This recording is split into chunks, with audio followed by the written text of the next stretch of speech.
We hate to wait. We hate it when life changes. We hate this new normal that we are in. But today we're going to learn from Joseph's life that during the waiting time, God is always working behind the scenes to get us to the new place that He needs us. Join us today.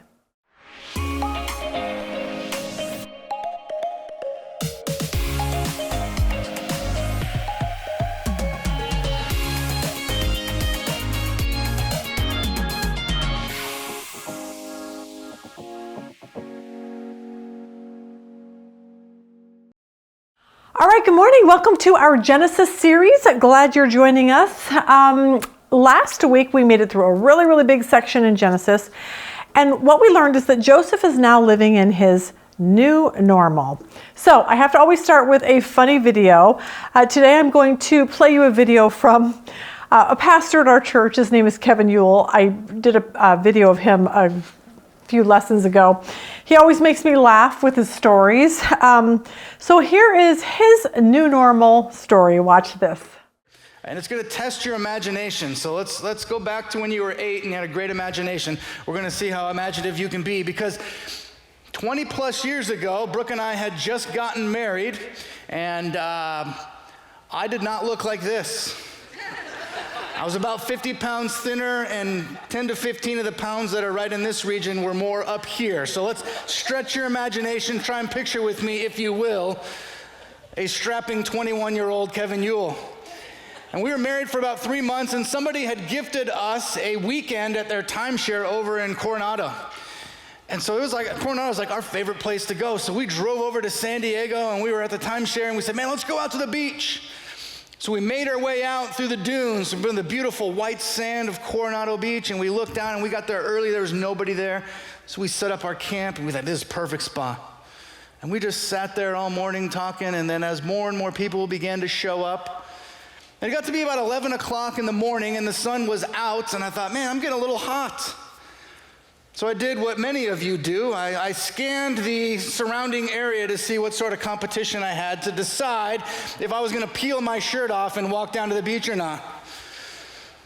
And I looked off to my left, and there was an older couple, clearly mid to late 70s. I thought, no threat there.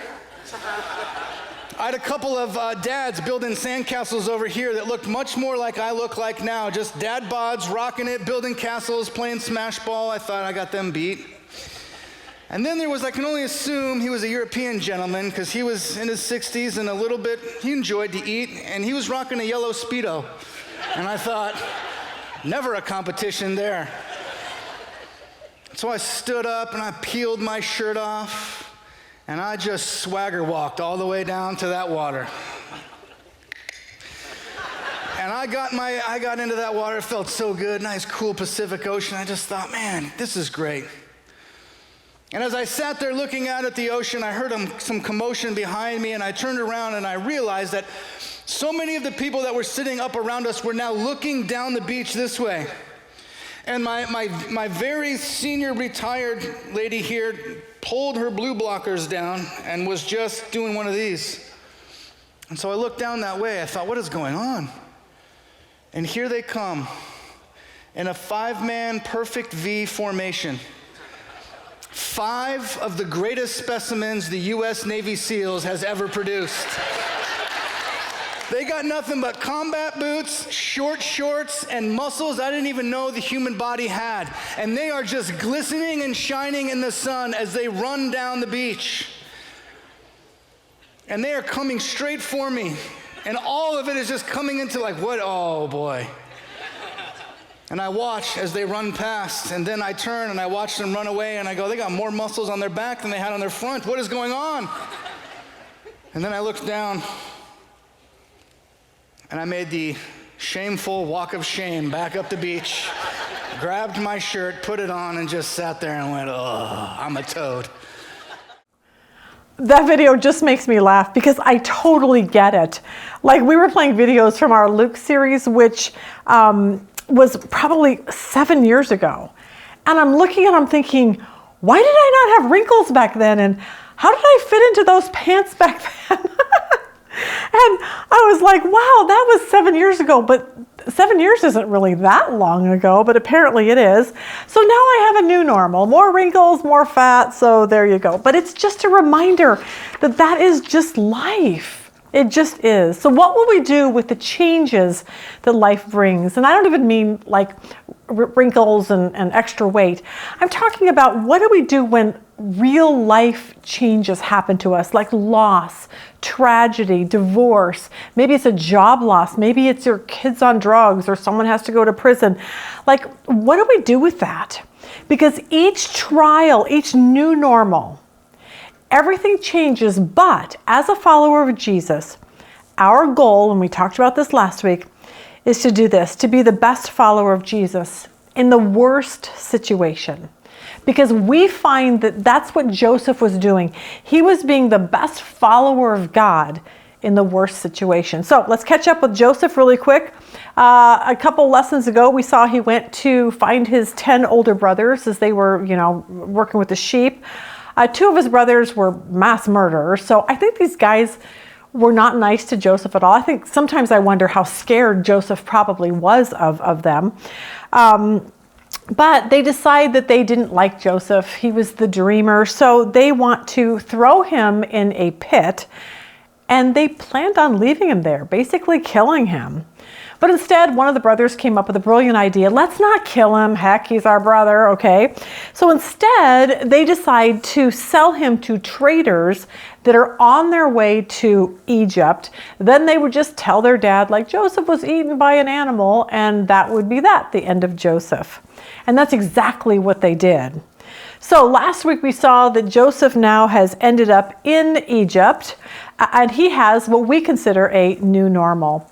And what we learned last week, and I want to reiterate this because we don't hear this a lot, but when we become a Christian, it means this.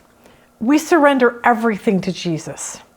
In other words, we're saying, God, I'm following you and my life is yours. Do whatever that means. For some people, that means you're going to go to Egypt, okay, and live there. The bottom line is we're going to do whatever needs to be done so that we can serve God best. That's what our heart is when we become a follower of His. But here's the thing. Sometimes God does that by changing the trajectory of our normal life. Sometimes He changes our normal life because we've surrendered our life to Him and now He wants to do something better, something different, something that will further His story out into the world more. I thought this was cute. There was a little girl, she was trying for months to learn the art of tying her shoes by herself. So one day she finally got it and she started crying.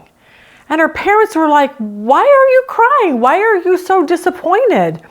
And she sobbed, "I just learned to tie my shoes." And they're like, "Well, honey, that's wonderful. That's a good thing." And she said, "I'm crying because now I'll have to do that all by myself for the rest of my life." And I'm like, yep, that's it. That's what normal life looks like. Changes, and then that's just the way it is. And we see this with Joseph. And his change isn't like tying his shoe, okay? His new normal would be something that he would never have expected ever in his life. Because we learned this over the last few weeks. He was the much loved, much pampered son of Jacob. And now it was no more. He was far from home, 400 miles away from his dad, in a place called Egypt, sold as a slave to a man by the name of Potiphar. And the interesting thing is, because Joseph took his faith in God serious, he would be asked of God not to fight it, not to be frustrated, not to be angry, but to bloom where he was planted. That's what God would ask. We were driving to Lake Powell many, many years ago, and we saw some flowers. Here's a picture of it here. In this beautiful meadow. I mean, just beautiful yellow flowers. Some of you, your life feels like that. You kind of feel like you live in a field, and it's easy to be a flower in the field that you live in. You have lots of flowers around you that are your friends. You have lots of nourishment from the ground to keep you blooming. But as we kept driving, I saw this. Flowers coming out of rocks. That would be difficult to be a flower trying to grow out of a rock. Not much soil to grow deep your roots. No flower friends to hold you up. You're just trying to stay alive amidst the rocks.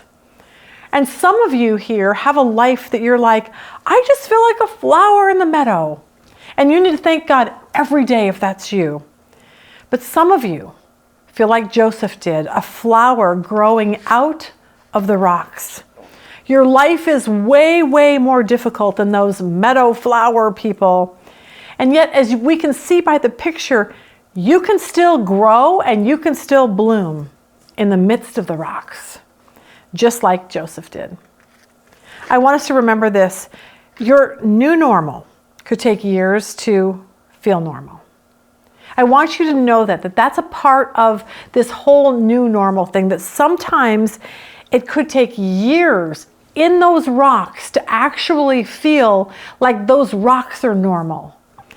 And that's okay.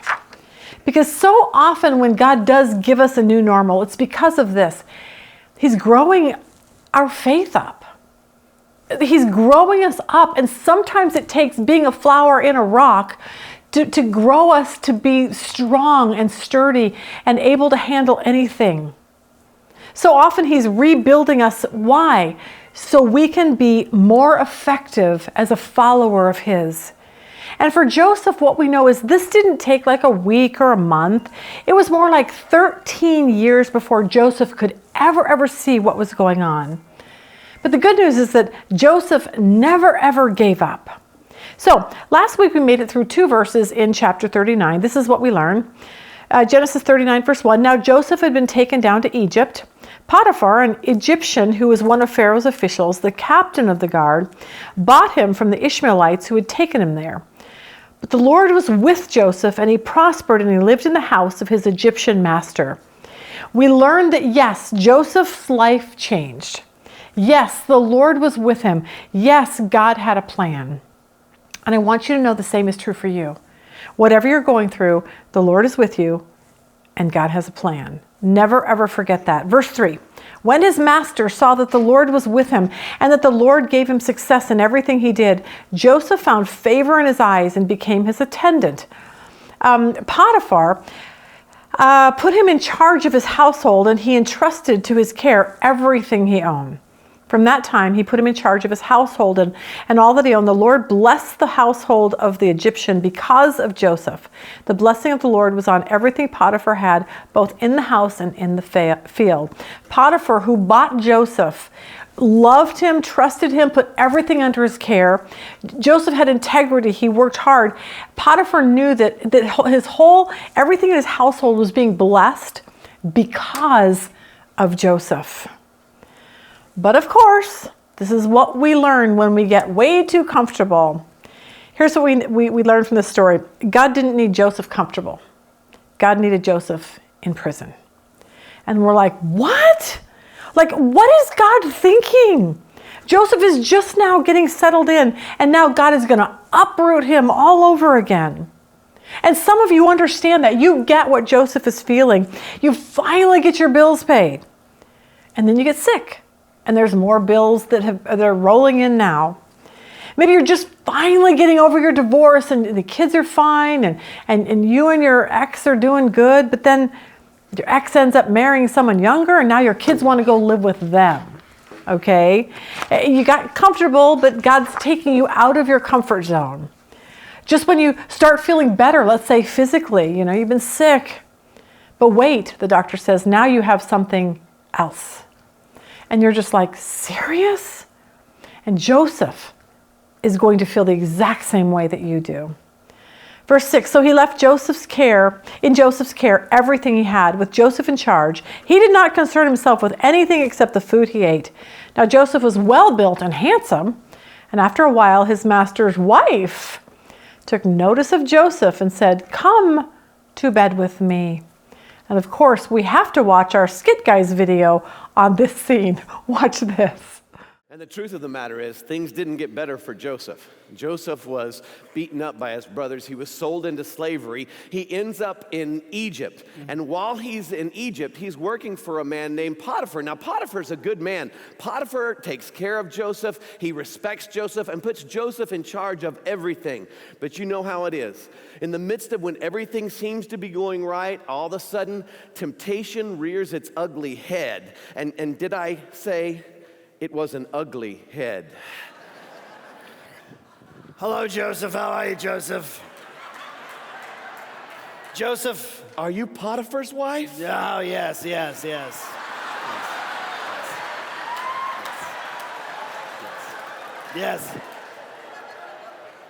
Joseph, you are like a red hot chili pepper, Joseph. I would just like to sop you up with a biscuit, Joe. This is my temptation.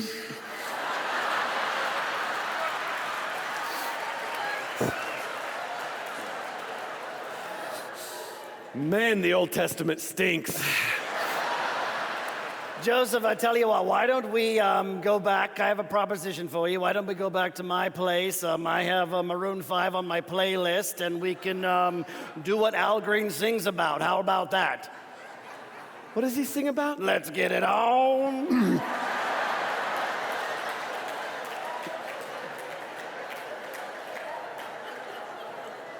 What's the matter? I just threw up in my mouth. And it was much better than what you just described.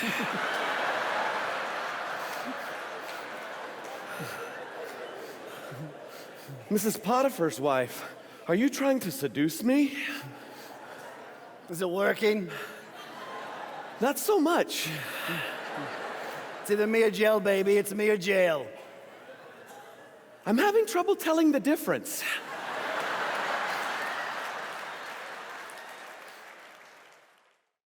I swear those guys just are so talented and they always make me laugh. But look at verse 8. But he refused. With me in charge, he told her, my master does not concern himself with anything in the house. Everything he owns he entrusted to my care. No one is greater in this house than I am. My master has withheld nothing from me except you, because you are his wife. How then could I do such a wicked thing and sin against God? His boss's wife wants to sleep with Joseph, and he's not only appalled by the situation, but his response isn't, me. His response is, how could I do such a thing against my God? Joseph had this amazing, not only fear of God, but integrity and love for God. He didn't want to do anything to offend him. Verse 10, and though she spoke to Joseph day after day, he refused to go to bed with her or even be with her. Imagine a woman that was constantly trying to get him to sleep with him. Day after day, she just tried to wear him down. And we don't know anything about her. Was she super cute? Was she young? Was she old? Was she bald with a raspy voice and smoked cigarettes like our video? But it didn't matter, because Joseph had so much respect for her husband and his God. But he could have made different choices. Think about it. He's in a foreign country.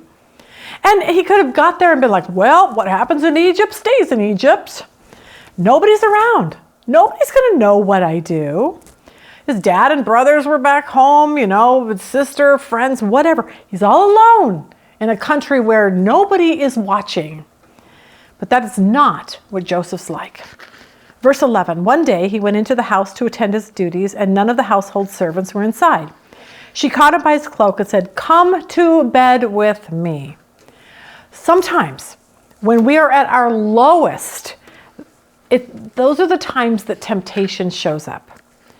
It's when you're like literally arguing with your spouse a lot.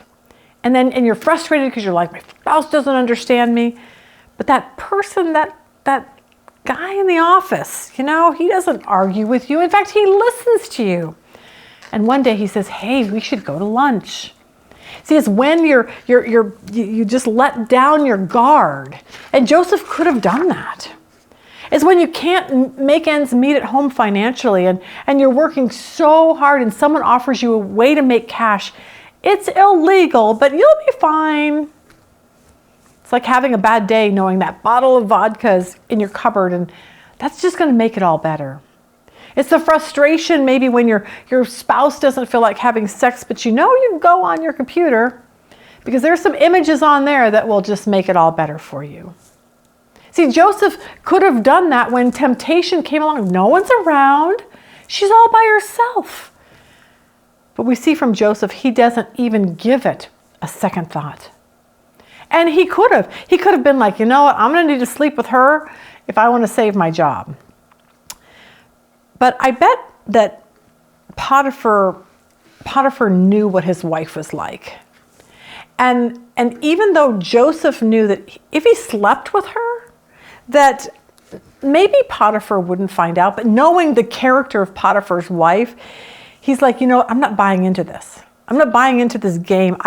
She could probably have guaranteed him to keep his job under the table if he kept sleeping with her, but he's like, I'm not doing that. It's not even on my radar. So he runs out, but he leaves his cloak in her hand and he ran out of the house. And I love the story because Joseph just has so much integrity. Here's an illustration. There was a rich aristocratic lady. She was hiring a driver or a chauffeur. She had a very, very expensive Rolls Royce, and she liked to be driven around in this. So she narrowed the field to 3 applicants, and she brought them to her house and showed them this really expensive Rolls Royce. And she said, I want you to let me know how close to that brick wall on the one side of my house can you get to? And one of the guys said, well, I can get within 1 foot of that wall. The other one said, you know what? I can get 6 inches to that wall.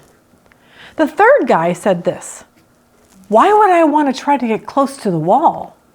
He said, my job would be to do everything I can to keep your car as far away from the wall as possible because I don't want it to get damaged. And she hired the third. Because we don't need to see how close we can get to the wall or how close we can get to sin. It's not a game. Sin is not a game, and Joseph seemed to understand this. Our goal is to stay as far away from sin as possible. The closer you get to the fire, the more likely you are to get burned. Someone said this once, think of an animal you're really afraid of, whether it's an angry rhinoceros or a large spider.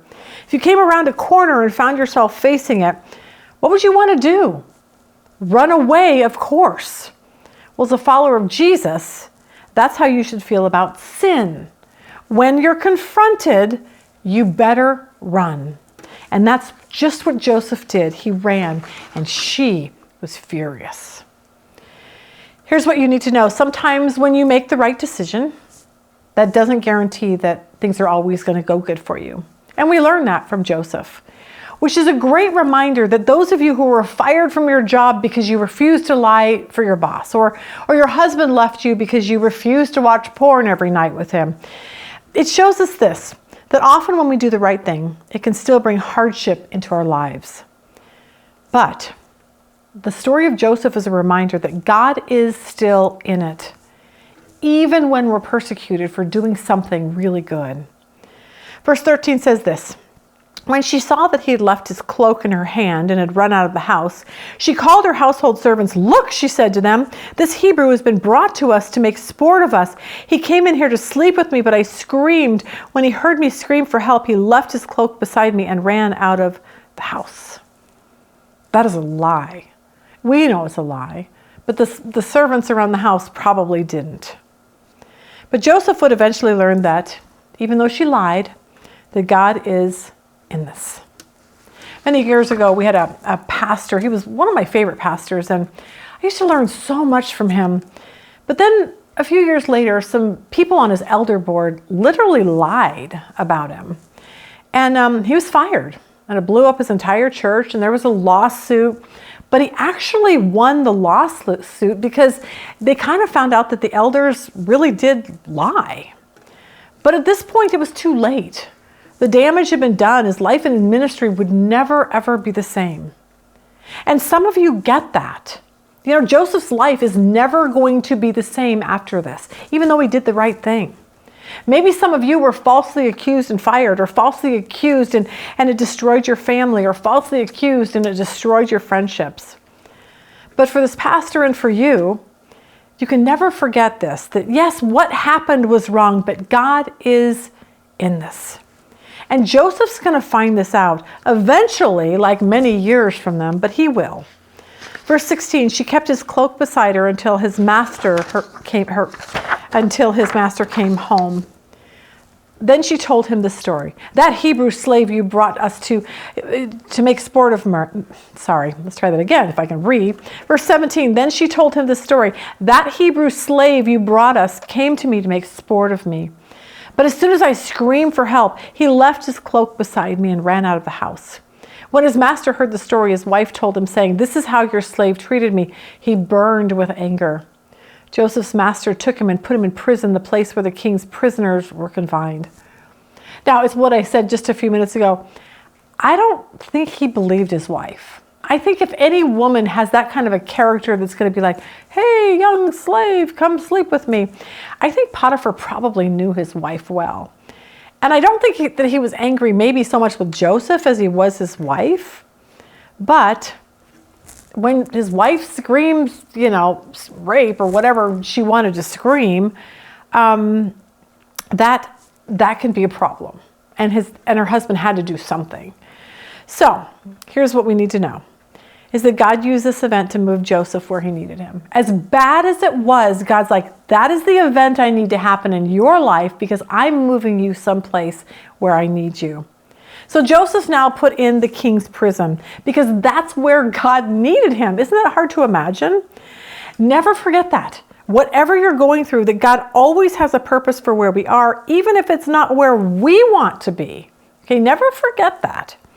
Because sometimes things are not as they seem. It's kind of like this. I love this joke. This illustration. It's like so cute. Here's a picture. Remember our cute, cuddly little Pillsbury guy, okay? Someone wrote a little story about him. Cute, cuddly, and wanted for attempted murder, okay? There was a woman in Arkansas. She was sitting in her car in a grocery store parking lot when she heard this loud bang. She felt a sharp pain in the back of her head. She's holding her head, and someone walking by saw this whole scene and was like, are you okay? And the woman's like, I've been shot in the head, and I'm holding my brains in. Well, it actually wasn't her brains. A Pillsbury biscuit canister in the back seat apparently exploded from the heat, okay? The explosion was loud, but the dough hit the back of the woman's head, and there you go. Some things aren't as they seem. But in God's economy, Joseph is in prison, and it's not what it seems, because God had a plan. He moved from being a slave where he was treated with respect and given responsibilities to a prison cell. But even there, he learned this, that God is in it. I was reading in Acts a couple days ago where Paul and Silas were thrown into prison. Look at Acts 16:22. The crowd joined in the attack against Paul and Silas, and the magistrates ordered them to be stripped and beaten. After they had been severely flogged, they were thrown into prison, and the jailer was commanded to guard them carefully. Upon receiving such orders, he put them in the inner cell and fastened their feet in stocks. Okay, this is a bad day for Paul and Silas. I mean, think about the pain that they had to feel, and it's all because of their faith in Jesus. But look at verse 25. About midnight, Paul and Silas were what? Whining, complaining, crying? Nope. They were praying and singing hymns to God. And the other prisoners were listening to them. As I read that, it hit me as followers of Jesus, just like Paul and Silas. And here you go, what we're learning with Joseph. That you can be in prison, maybe not prison, but maybe it's a marriage prison, a work prison, a relationship prison, a cancer prison, a heartache prison. And you can be like Paul and Silas, where you can pray and sing so all the people around can hear and understand you trust God, even in your prison. And we see this with Joseph. But while Joseph was in prison, was there in the prison, verse 21 says, the Lord was with him. He showed him kindness and granted him favor in the eyes of the prison warden. So the warden put Joseph in charge of all those held in the prison, and he was made responsible for all that was done there. The warden paid no attention to anything under Joseph's care because the Lord was with Joseph and gave him success in whatever he did. The Lord was with Joseph. The Lord is with you. Please do not ever forget that. Please don't forget it, because if you forget that, when bad things happen in your life, you could be like, I'm out of here. I'm walking away from my faith. Don't do that. But now, it's awesome that we learned that the Lord was with Joseph, but I bet Joseph just wanted this ordeal to be over. As much as he was okay with to do, he wants his life back. I get that. Some of you totally understand this. And every day he's probably like, tick tock, how much longer do I have to endure this? So let's talk about God's timing. Because if you're waiting on God to do something in your life, fix your marriage, bring a wayward child home, heal a sickness, find a job, whatever it is, you know how frustrating life can be when none of those things seem to be happening. We used to have a little white dog, his name was Pogo, and every time we'd get him groomed, he hated it. Like, it was so painful for him. But I'm telling you what, when he was done, he was the happiest dog around. And it reminded me that that's what it's like. We hate going through the process. For him, it was the process of being groomed. But when it's all said and done, he's out running around, and he feels free, and and most of our life is like that, okay? But most of our life consists of waiting. It just does. And that's why we always push people, please read your Bible, because what we see in the Bible are stories of people, and we learn this. Waiting is really the norm. It just is. Noah, was waiting 120 years, to build this boat. Abraham says, you're going to have a son. Really, God? 25 years later. David, you're going to be anointed king. Really? I'm 30, still not king, okay? Moses, 40 years in the desert. And so when we see this and we read these stories, we can relax, knowing that during the waiting time, God is working behind the scene. He really, honestly is. And during his waiting time in prison, we meet two new characters, a cupbearer and a baker. Now, these would not have been just common servants. These are two very, very important people, officials in Pharaoh's cabinet, let's just say. The chief cupbearer was a trusted advisor and a friend of the king, because the king had to trust him with his life. The chief cupbearer's job was to make sure there was no poison in the king's food or drink. So he would actually taste everything first and then give it to the king, and the king trusted him that he's not going to die on this guy's watch. So the cupbearer would risk his life every single time they sat down to eat or drink. So as a result, the king and the cupbearer usually probably were pretty good friends or close enough. And then there was the chief baker, and he provided most of the king's food. So he too was a very trusted official. But what I want us to see is how intricately involved God is in everything, even in kings who become offended. God is intricately involved in putting these two men, the cupbearer and the baker, in prison while Joseph's there. So intricately involved that Joseph will be caring for these two individuals because God had a plan. And these are details that God is clearly involved in. And it's a reminder that God is clearly involved in all the details of your life also. Genesis 40 verse 1, sometimes later, the cupbearer and the baker of the king of Egypt offended their master, the king of Egypt.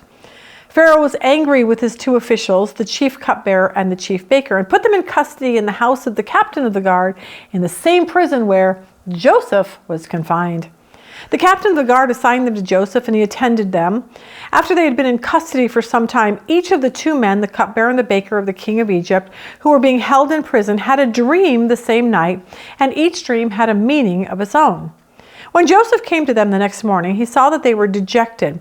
So he asked Pharaoh's officials who were in custody with him in the master's house, "Why are your faces so sad today?"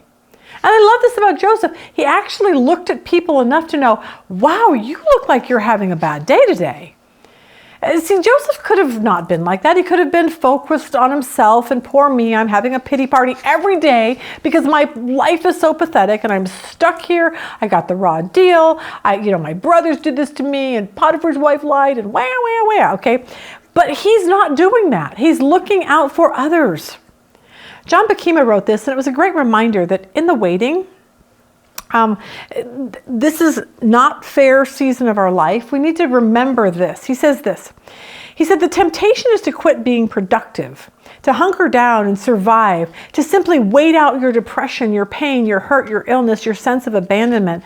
Though he had every reason to, Joseph did nothing of the sort. See, he's saying, we tend to want to do that. I'm just going to shut down. I'm not going to get involved with anyone because my life sucks, okay?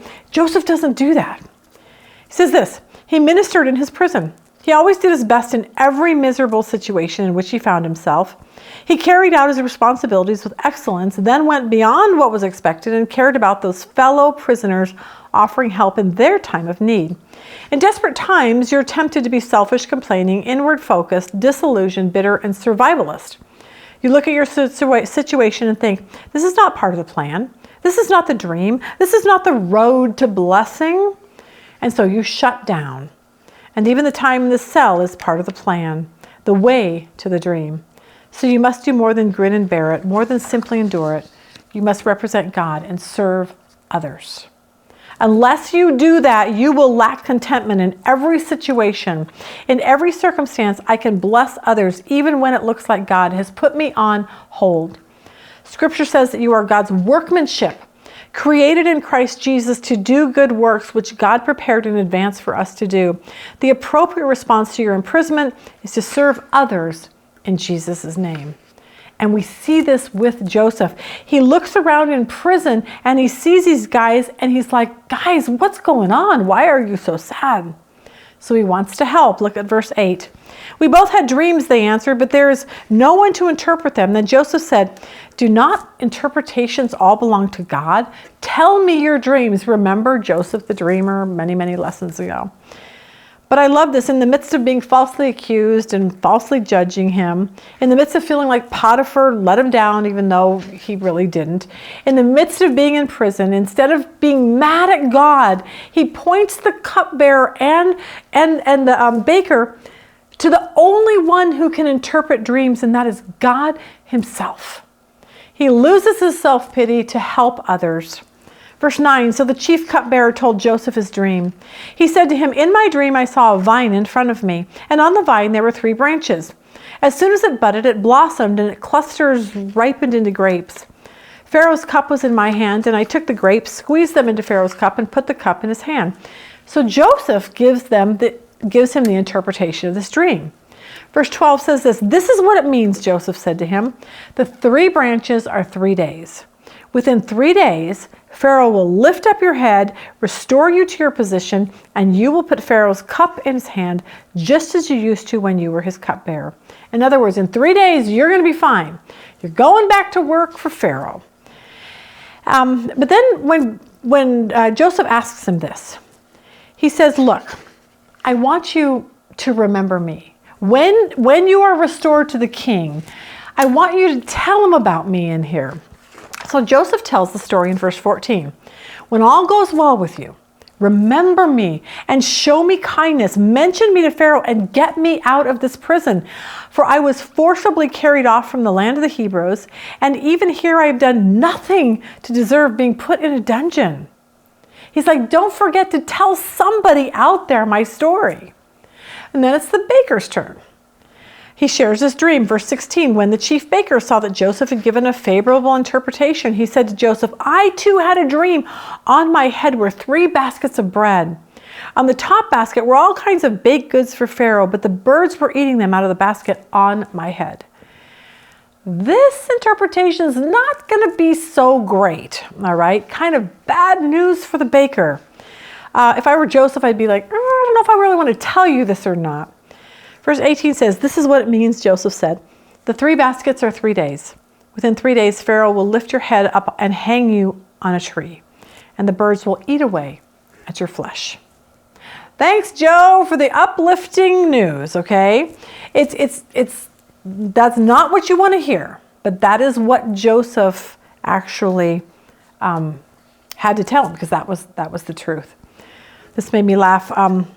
Here's some bad news. There was a woman, she goes with her husband to the doctor's office, and after the checkup, the doctor, talked to the wife and said this: here's the deal. If you want your husband to live, you're going to need to do these things. You need to fix him a healthy breakfast in the morning. Send him off to work in a really good mood. At lunchtime, make him a warm, nutritious meal to put him in a good frame of mind before he goes back to work. For dinner, you need to fix especially nice meals, and don't burden him with household chores. Satisfy his every whim. Whatever he wants, you give it to him, okay? On the way home, the husband asked his wife and said, what good news did the doctor give you? She said, well, it's kind of like the baker here. Not so good news. He actually said you're going to die. I love that. But that's the bad news for the baker. Verse 20, now the third day was Pharaoh's birthday, and he gave a feast for all his officials. He lifted up the heads of the chief cupbearer and the chief baker in the presence of his officials. He restored the chief cupbearer to his position, just like Joseph said, so that he once again put the cup into Pharaoh's hand. But he hanged the chief baker, just as Joseph had said to them in his interpretation. The cupbearer gets his job back, just like Joseph said. The baker dies, just like Joseph said. But apparently memories are very short. Look at verse 23. The chief cupbearer, however, did not remember Joseph. He forgot him. And we're like, what? How could you forget him? He just helped you, told you what was going to happen. Totally forgot about him. Speaking of memory, this made me laugh about this memorial wall. One Sunday morning, a pastor noticed a little boy named Alex. He was looking at this plaque that hung in the foyer of the church. The plaque was covered in all these names. Small American flags were mounted on each side of them. And so the 7-year-old was staring at the plaque for a long time, and the pastor walked up and he said, good morning, Alex. And he said, good morning, Pastor. And Alex said, Pastor, what is this? And he said, well, son, it's a memorial plaque. We want people to remember all the young men and women who died in the service. And soberly, Alex stared at him for a while, and he looked at the pastor and he said, Pastor, I just want to know, which service did they die in? Was it the 9 o'clock service or the 11 o'clock service? Okay, there you go. Memory, all right, memorial, whatever. Here's the key. Even someone forgetting is part of God's plan.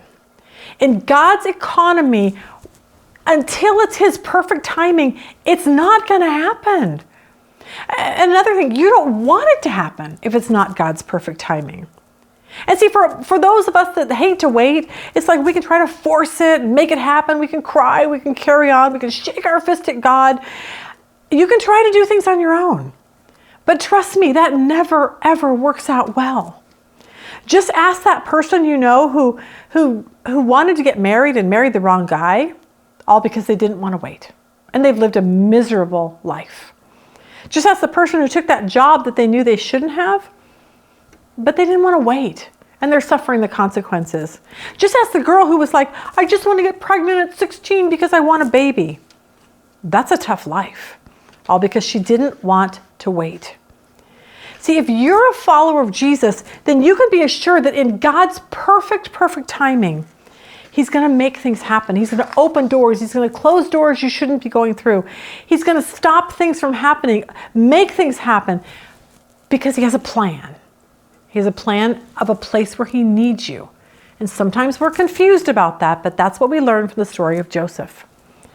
What we learn from him is this, what we can see, but he could never see, and we can see it in hindsight, is this, that God needed Joseph to help save Egypt from a severe famine. That was what this is about. And God was not ready to release Joseph yet. And so he made the cupbearer forget about Joseph, and he sat in prison for another 2 years. Sadly, 2 more years, another disappointment was added to Joseph's life. And I want to speak just for a second to those of you who feel disappointed again. I had a sweet lady come up to me one time at Bible study, and she was like, we were talking about new normals, and she said, I'm just tired of all these new normals. She said, I just keep getting hit one after another after another. And I thought about afterwards what she was saying, and I thought, I bet Joseph felt the exact same way. His new normal was he was moved from his home, where he was loved by his father. His new normal is he was sold as a slave. His new normal was he was falsely accused. His new normal was he was in prison. His new normal was he was forgotten. His new normal was he was kept there. And hopefully that will encourage you, all right? But because I think that God uses all the new normals to get us to where he needs us to be. But the worst part is that it takes time to get us from new normal to new normal to new normal to get us to a place where we're supposed to be. And we hate that because God's timing can be so frustrating. We yearn to get pregnant now. We want grandchildren now. We need the business deal to go through now. We desire to have a better marriage now. We want to get married now. We want to feel better now. Get that? And if that's you, we need a good dose of Joseph, which is this. Joseph was not able to see his future. He only saw each day as the same. He didn't know if he was ever getting out of prison. You don't know what's going to happen in your new normal. But for Joseph, it was this. Every morning he'd wake up, help the prisoners, do the same tasks, go to bed in order to wake up and do it all over again and again and again. And that might be your life. You wake up, you go to work, you take a lunch break, you go back to work, you go home, you eat dinner, you go to bed, and you start over the routine all over again. Yet we're able to see in the Bible, in retrospect, what Joseph was never able to see in the natural. Because we see it, we read it in the Bible, and it's this, the hand of God leading and guiding. That's what was going on in this whole story that Joseph couldn't understand, but we can learn from it on the other end of it. We saw God moving in his brothers' hearts, allowing them to hate him and that hatred to fester because why? God needed Joseph in Egypt. We saw God moving in Potiphar's life to hire Joseph, knowing full well that Potiphar's wife would play the role of seductress. Why? Because God needed Joseph in prison. We saw Pharaoh's anger towards the baker and the cupbearer as part of God's overall plan. Why? Because God needed Joseph to interpret their dreams. And we see that God allowed the cupbearer to be restored. Why? Because God needed Joseph to see Pharaoh. If only we could look at our life like that no matter how bad things really are, God is leading us. He's never forgotten us. And it's going to be our job, just like Joseph, to persevere through the times that we question, God, what are you doing?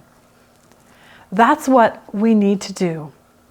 I was thinking about this with our son, Jesse. I told you this story. I don't remember what lesson or when this was.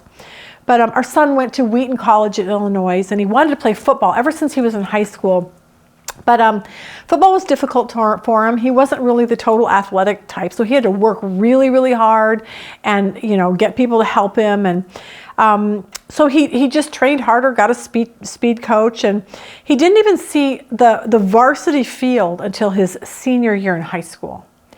And senior year was the greatest year in high school because they were 13-0 undefeated state champs.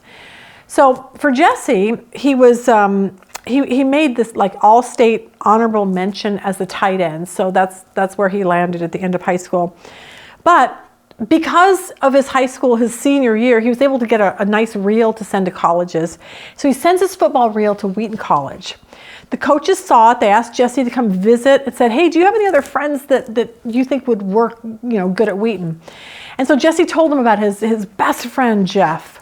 So Jeff and Jesse were on a plane headed to Chicago to check out this school and this football program. And they loved it, loved the coaches, the school. They applied. It was a rigorous application process. But Jesse talked at Bible study about this one day with us. And he said he would never forget the phone call he received from one of the coaches. And it was late at night. And the coach said to him, Jesse, I'm sorry to tell you that you were not accepted. He said, Jeff, your best friend who you brought along, he has been accepted to play on our football program. He said, if you really want to be a part of our Wheaton football team, you're going to have to attend a community college next year and then reapply the following year. So Jesse comes in a room, we're sound asleep, he wakes us up. He said, I just got a call from the coach and I was not accepted, but Jeff was. And I will tell you, there's very few times when I feel devastated. I was devastated for Jesse. But Jesse said this to me, Mom, it's okay. God has a plan and it's going to be okay. Now, Jesse ended up getting into Wheaton through a long series of events, but not with the football program. He basically was a walk-on the football field, and he had to prove himself. And so for the next 3 years at Wheaton, it was an uphill battle, because remember, he wasn't there because he just walked on. But when Jesse was a senior in college, he played outside linebacker, which was his best friend, Mike, a different best friend at this time. He and Mike played the same position. But Jesse's friend Mike went down in a preseason game, tore his ACL, and Mike was out for good for his senior year, which meant Jesse was in. Jesse said he realized that the hard work over all of these years, these last 3 years of persevering, even though he never got to play, finally paid off. He said all the early morning 6 a.m. workouts where he was puking in a trash can, or long hours weightlifting, or the blood, sweat, and tears that he put into this football program was finally paying off. His coach's name was Swider. Coach Swider, he always used to say this: it is those who fight for a common goal with no immediate reward are the ones who are truly successful. We see that in the life of Joseph. There was no immediate rewards for Joseph. It was disappointment after disappointment without any rewards for him as he is in prison. There's no light at the end of the tunnel for Joseph, but he hung in there anyway with his faith. And for some of you, you're hanging on to your loveless marriage with no immediate results. Some of you are putting out dozens of resumes because you need a job with no immediate results. Some of you are grieving over a loss, and yet day by day you just don't feel better. You have no immediate results. For Joseph, he worked in prison every day in, day out, no immediate results. So I want to end today with how Jesse ended his football career. Because what we see from Joseph and from Jesse is that they never, ever gave up. They hung in there for God's perfect timing. For Jesse, it was October 13th, 2007. Wheaton was playing their rival Augustana College, and it was at Wheaton under the lights. Our entire family was there. It was like one of the last games. We brought in all the kids, everyone was there to see this final game for Jesse. It's fourth quarter. There's 36 seconds left in the game. Their rival team, Augustana, had the ball. It was fourth down. Augustana was just a few yards away from making the winning touchdown, which meant Wheaton, Jesse's team, would lose. Jesse was playing defense. He was number 54. And this is what happened. Watch for number 54. Watch this.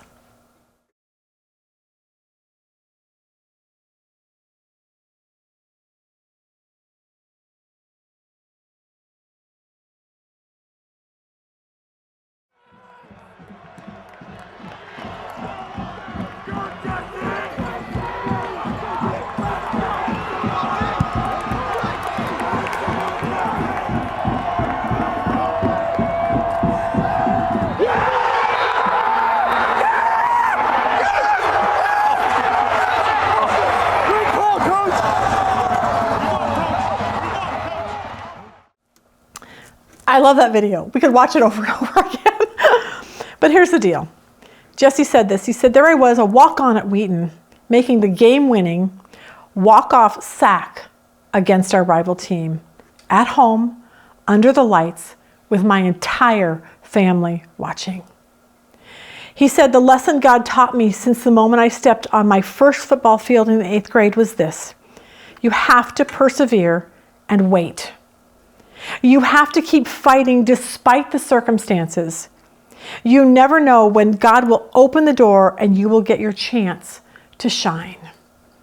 Jesse's story is a modern day story of how life is a struggle. Please do not ever quit. Most of us won't have the trial of being falsely accused or thrown into prison like Joseph. But we will have the struggle with unfair circumstances and having to wait on God. And our choice is always going to be to wait, to hang in there, wait for God to show up, or walk away and never get to the place where God really wants us and can use us the best. This is what we learn. God's timing is always so different from ours. Joseph's waiting around, and the cupbearer, hoping the cupbearer will remember him. And then the cupbearer forgot him. Those are all timing things that we don't understand. But here's the good news. If that feels like your life, that is how big our God is. He controls everything. He owns everything. He moves on the hearts and the minds of people because he needs to get us to the place where we need to be. Never forget Proverbs 21:1. The king's heart is in the hand of the Lord. As are the water courses, he turns it whichever he wills. Your boss's heart is in the hand of the Lord. Your husband's heart is in the hand of the Lord. Your child's heart is in the hand of the Lord. Your situation is in the hand of the Lord. Joseph's life was in the hand of the Lord. Potiphar's wife, hand of the Lord. Potiphar throwing him in prison, hand of the Lord. Cupbearer, hand of the Lord. Baker, hand of the Lord. See how that works? As followers of Jesus, let's never forget that. And let's stand on that to help us get through the long times of waiting, knowing this, that God's timing is always perfect. I hope that helps you today. Have a really good day.